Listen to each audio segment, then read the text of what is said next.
What grade would you give Barack Obama's presidency? It's Man on the Street for the Mark Cox Show. Tony Colombo here, and that's the question we're asking, folks. Let's go.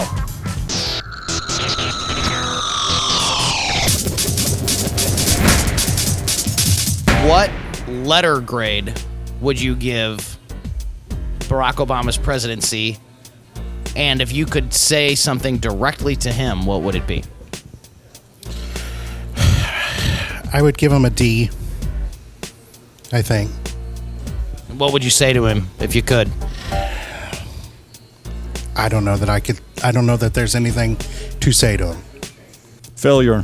Letter F for failure. What would you say to him if you could say anything to him?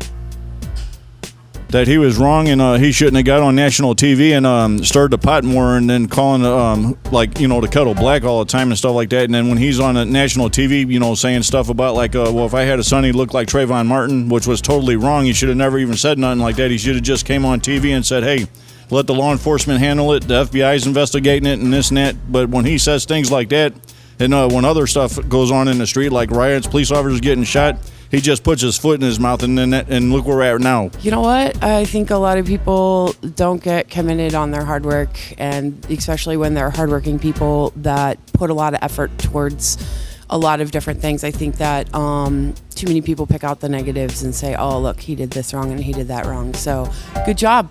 I'm sure what you're doing is really, really hard, and I could not do it. So, what letter grade would you give Barack Obama's presidency?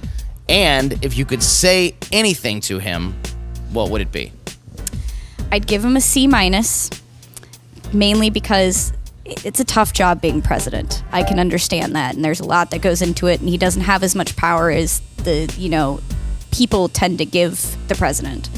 And what I would say to him is, you tried your best, buddy. You really did. I'd give him a B- or a C+. C+, B-. I mean, it's a hard responsibility being president, and we'll see how Trump does. I'm sure he'll do good in some areas, but I'm sure he's not going to do good in everything. No president can perfect everything, so